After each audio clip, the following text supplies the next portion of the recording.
Eu quero falar um pouco sobre a história de um homem que na sua geração sobressaiu.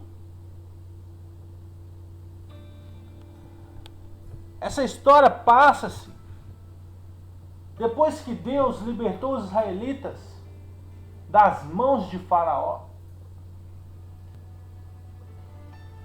Depois de todas aquelas demonstrações de poder de Deus sobre Faraó, depois do julgamento dos deuses do Egito através daquelas 10 pragas, depois de Deus abrir o mar vermelho, depois que o mar engoliu o exército de Faraó. Então essa história tem todo um plano de fundo de manifestação poderosa das mãos de Deus. Eu estou falando de Caleb. Ele e Josué sobressaíram sobre a sua geração, sobre os seus contemporâneos. Deus pede para que Moisés envie 12 príncipes de Israel, 12 líderes, um de cada tribo, para uma expedição, uma missão na terra de Canaã. Moisés fala com eles: vejam como que é a terra, se o povo que lá vive é forte ou fraco, se são muitos ou poucos, se a terra em que habitam é boa ou ruim, se as cidades em que vivem são cidades sem muros ou fortificadas, se o solo é fértil ou pobre, se existe ali floresta ou não. Sejam corajosos acima de tudo. Tragam também alguns frutos da terra. Esses 12 têm a oportunidade de conhecer, de serem os primeiros a pisarem na terra prometida. Terra a qual Deus prometeu a Abraão, a Isaac, a Jacó. E agora eles têm uma oportunidade única. Eu imagino que esses homens foram selecionados a dedo. Deviam ser homens corajosos, importantes, influentes, homens com uma posição nobre. E eles partem em direção a Canaã. E essa história, esta viagem, tem tudo para ser uma viagem fantástica. Uma viagem de reconhecimento maravilhosa. Eles subiram através do Negueb e chegaram até Hebrom. E talvez em Hebrom viviam Aimã, Sesai e Talmai. Eu quero que vocês frisem esses nomes. Esses 3 são descendentes de Enac. Eu quero que vocês guardem esses nomes, porque os Enaquins eram os maiores homens que existiam na face da terra. Eram gigantes. E o avô deles, Arba, era o maior gigante que já existiu entre os Enaquins. Então eles passam por ali, eu imagino até com medo, com os olhos arregalados, quando eles veem aqueles homens gigantes. Mas continuam o seu percurso. talvez um pouco abalado. E no vale de Escol, cortaram um ramo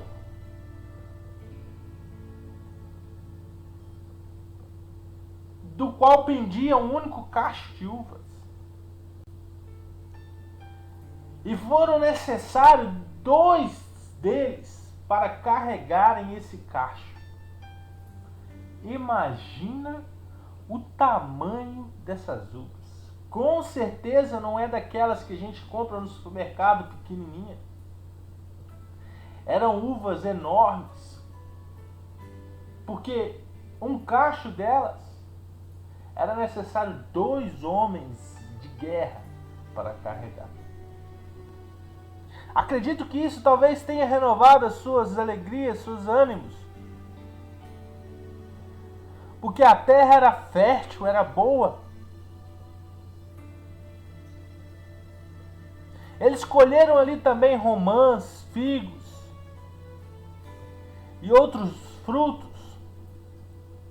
E por 40 dias eles caminham pela terra prometida, anotando todas as coisas que Moisés pediu, se viviam ali grandes ou pequenas pessoas, se as cidades eram grandes, se eram pequenas, se eram fortificadas, se eram sem muros, se a terra era boa, se não era. E eles retornam ao acampamento de Israel. Eu imagino que Moisés esperavam eles com alegria, com júbilo no coração. Talvez Moisés tinha no seu coração: essas pessoas vão chegar e vão animar todo o nosso acampamento. Talvez eles vão, com os frutos da terra, animar todos nós a lutarmos com todas as nossas forças para conquistar a terra de Canaã. Mas não foi bem assim no decorrer da história. Eles começam a falar de como era poderoso os povos que lá viviam. As cidades fortificadas, como por exemplo Jericó, Jebus. Falaram dos descendentes de Enaque, Aimã, Sesai, Talmai, de como eles eram grandes. E Caleb imediatamente tenta calá-los, porque o povo estava ficando amedrontado. O povo já estava reclamando, murmurando por causa daquele relatório. E Caleb tenta, junto com Oséias, filho de Num, que tem o seu nome trocado para Josué, eles tentam acalmar aquelas pessoas, ao ponto de correrem o risco de serem apedrejados, porque toda a comunidade de Israel queria voltar para o Egito. Já estavam querendo nomear líderes capazes de levá-los de volta para o Egito. E houve uma grande murmuração. Aqueles 10 príncipes conseguiram desanimar toda uma nação.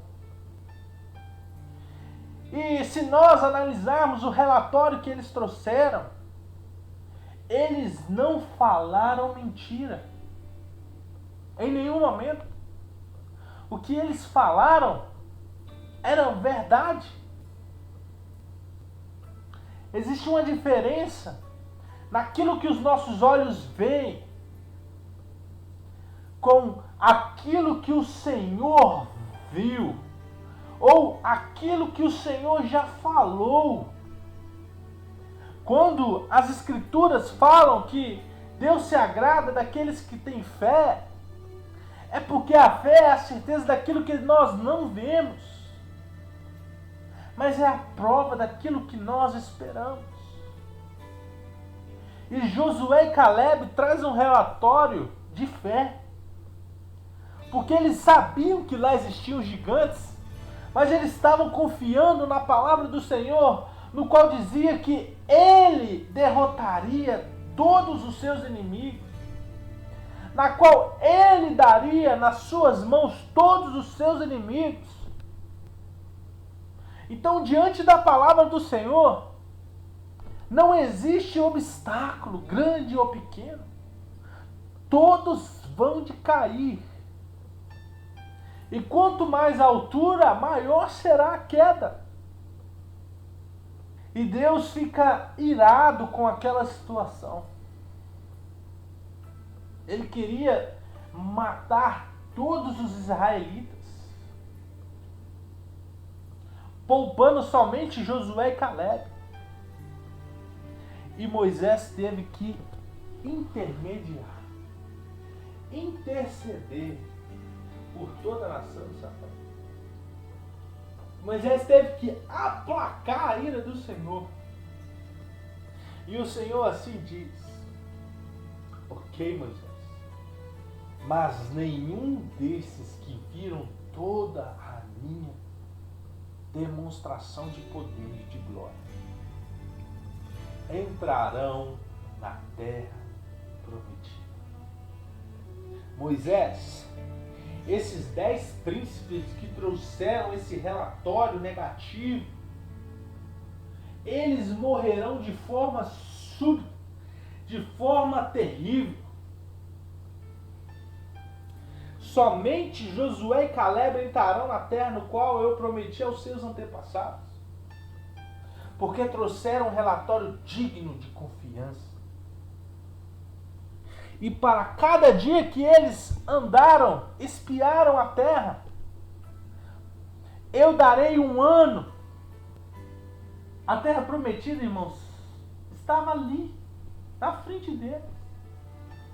Era uma questão de horas, de dias talvez, para chegar a ela.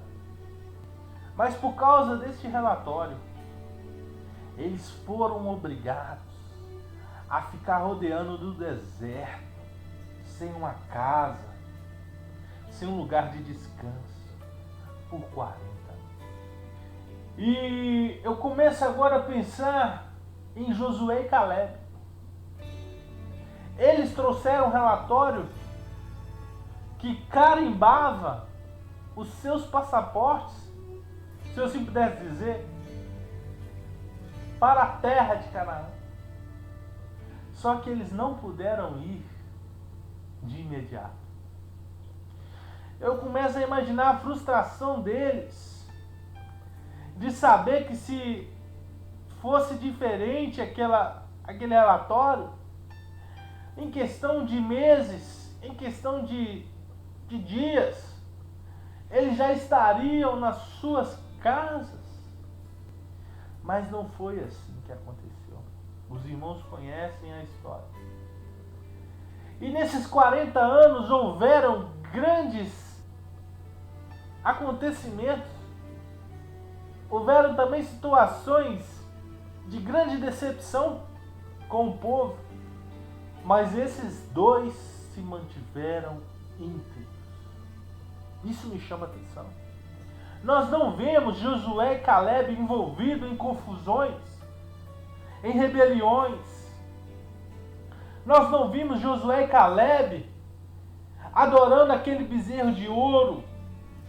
Eles se mantiveram íntegros.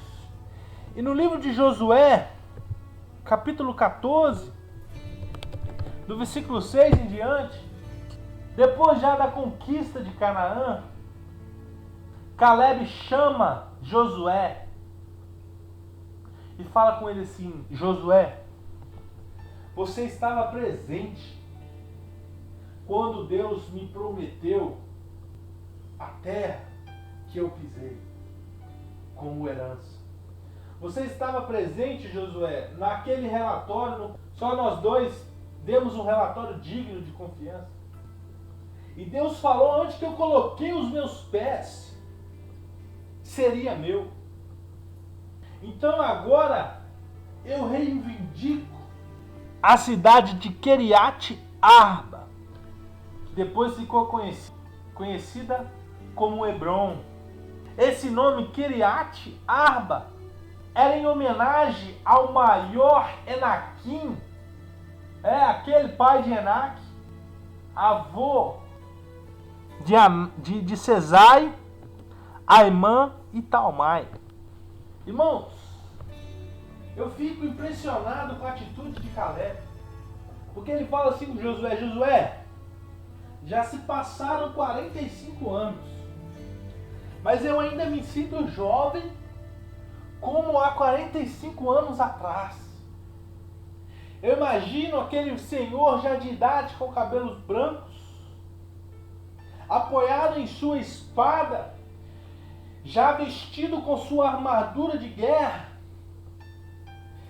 pronto para guerrear, pronto para pegar aquela terra que Deus já tinha prometido a ele. Eu imagino ele já assim, apressado. Ele não podia ficar esperando mais, ele queria descansar, ele queria talvez sentar na varanda de sua casa, em paz. Ele queria talvez ver os seus netos brincarem na frente de sua casa. E ele fala com Josué apressadamente: Josué, eu quero a cidade de Hebron. E Josué fala com ele assim: vai em paz. E Caleb parte para a batalha. As pessoas de coragem, as pessoas que têm atitude, agradam a Deus. As pessoas que demonstram fé, que não anda pelaquilo que ele está vendo, mas sim nas promessas de Deus, ele conquista grandes coisas. E com Caleb não foi diferente. Nós ouvimos falar muito de Josué, porque ele liderou o povo. Josué também foi um homem de tamanha coragem. Foi um homem maravilhoso nas mãos do Senhor. Mas Caleb também não ficava para trás. Caleb também demonstrou o seu valor de forma maravilhosa, de forma surpreendente. Porque ele matou e expulsou todos os Enaquins, todos os gigantes. Um senhor de 85 anos. E enquanto que muitos mais novos, como por exemplo a história de Davi e Golias, porque Golias com certeza era descendente dos Enaquins. Então toda a nação de Israel novamente se acovarda diante de um gigante, e precisou uma criança vir desafiar aquele gigante. Nós vimos duas demonstrações de pessoas que são julgadas pelas suas aparências como fracas, mas que a sua confiança em Deus fazem com que eles derrotem inimigos gigantescos e principalmente vençam os seus medos. Eu quero que os irmãos meditem nessa história, porque é uma história encorajadora, é uma história animadora, é uma história que nós podemos absorver essas coragens, essa demonstração de fé, para que nós possamos aplicar nos nossos dias de hoje aos gigantes que ainda nos cercam, que nos amedrontam. Então fiquem na paz do nosso Senhor Jesus e confiem somente nele. Mantenha-se íntegro e as vitórias virão.